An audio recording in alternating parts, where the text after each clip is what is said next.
বাংলাদেশ ফুটবলে গোলকিপিং পজিশনটা সবসময় এক জ্বলন্ত কড়াইয়ের মতো। একটা ভালো সেভ আপনাকে বানাবে নায়ক, আর একটা ছোট ভুল আপনাকে নামিয়ে দেবে খাদের কিনারায়। সাম্প্রতিক সময় ফাহমিদুল ইস্যুতে অনেক আলোচনা সমালোচনা হয়েছে, পক্ষ বিপক্ষে ঝড় উঠেছে সামাজিক যোগাযোগ মাধ্যমে। কিন্তু এই সমস্ত সমালোচনার বিতর্কের বাইরে গিয়ে যদি আমরা একটু ঠান্ডা মাথায় ঠান্ডা চোখে তাকাই, তবে একজন তরুণকে আলাদা করে চিনতে ভুল হবে না। ব্যক্তিগতভাবে আমি মনে করি বাংলাদেশের বর্তমান গোলকিপারদের মধ্যে সবচেয়ে বেশি সম্ভাবনা আর বারুদ লুকিয়ে আছে, যার মধ্যে তিনি আর কেউ নন, মেহেদী হাসান শ্রাবণ। যারা শ্রাবণের সমর্থন নিয়ে সন্দিহান তাদের একটু পেছনে গল্পে নিয়ে যায়।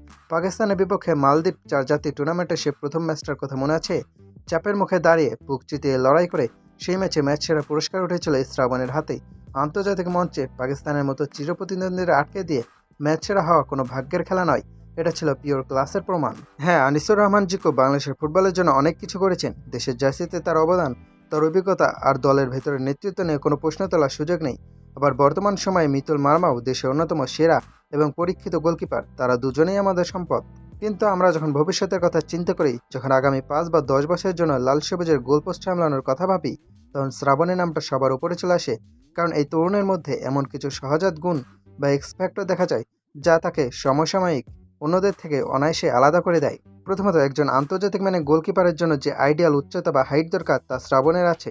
দ্বিতীয়ত, তার ক্ষিপ্র রিফ্লেক্স এবং নিখুঁত পজিশনিং সেন্স। সবচেয়ে বড় কথা হলো বলের দিকে ঝাঁপে পড়া সেই অদম্য সাহস। ম্যাচের খেই হারিয়ে যাওয়ার মুহূর্তে চরম চাপের মুখে দাঁড়িয়েও যেভাবে সেভ করার ক্ষমতা শ্রাবণ দেখিয়েছেন তা সত্যিই চোখে পড়ার মতো। অনেক সময় একটি গোলকিপারের আসল মান কিন্তু বোঝা যায় তার সাধারণ সেভগুলো দেখে নয়, বরং তার স্পেশাল সেভগুলো দেখলে। আর শ্রাবণের গ্লাভস গলে যে সেভগুলো আমরা দেখেছি, তাতে সেই বিশেষ কিছু বা স্পেশাল টাচ স্পষ্ট, যা কেবল বড় মাপের গোলকিপারদের মধ্যেই দেখা যায়। ভুল ত্রুটি কার থাকে না বলুন? পৃথিবীর সেরা সেরা গোলকিপাররাও ক্যারিয়ারে মারাত্মক সব ভুল করেন। শ্রাবণ এখনও তরুণ, তার শেখার বয়স ফুরিয়ে যায়নি। বয়সের সাথে সাথে অভিজ্ঞতার আলোয় এই ছোটোখাটো ভুলগুলোও একদিন কেটে যাবে।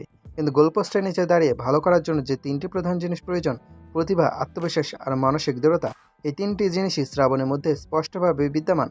তাই সামান্য একটি ভুলের জন্য তাকে কাঠগড়ায় দাঁড় করানোর আগে, তীব্র সমালোচনা করার আগে আমাদের উচিত তাকে সময় দেওয়া, এই তরুণকে মন থেকে সমর্থন করা। ভবিষ্যৎ কিন্তু তাদেরই, যারা প্রতিকূলতার মুখেও হাল ছাড়ে না। আমাদের দৃঢ় বিশ্বাস, সঠিক পরিচর্যা, নিয়মিত ম্যাচ খেলার সুযোগ এবং নিজের কঠোর পরিশ্রম যদি শ্রাবণ এভাবে অব্যাহত রাখতে পারেন, তবে তিনি শুধু বাংলাদেশের সেরা হবেন না, একদিন নিজের মেধা আর যোগ্যতায় নিজেকে এশিয়ার অন্যতম সেরা গোলকিপার হিসেবেও প্রতিষ্ঠিত করতে পারবেন ইনশাল্লাহ। বাংলার গোলপোস্টের নিচে এই বিশ্বস্ত হাত দুটোকে আমাদের আগলে রাখতে হবে। শ্রাবণের জন্য রইল অন্তহীন শুভকামনা।